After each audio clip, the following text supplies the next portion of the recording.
Žilvinas iš palidovinės lėkštės ir priklijuojamos folijos konstruoja tvarų aparatą, su kuriuo acto garinimas bus dar patogesnis ir efektyvesnis, nes saulėtą dieną nereikės naudoti virdulio, tad nereikės ir elektros, o actas tvariai garuos ir gelbės pasaulį nuo ligų.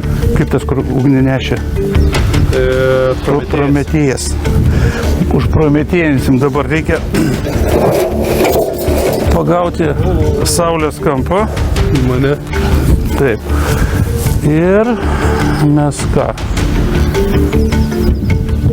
Oho, jau rūksta iš karto.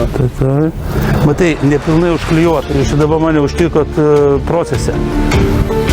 Plėvelę atsisiuntėm. Degam, geras. Kas neša ugnį? Prometėjas Žilvinas.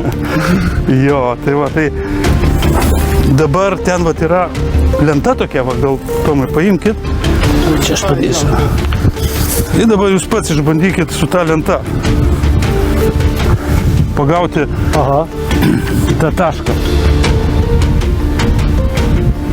Jau rūksta. Jo. Bet aparatas dar neveikia, reikia jį mandrai aptraukti ir sukalibruoti. Tad čia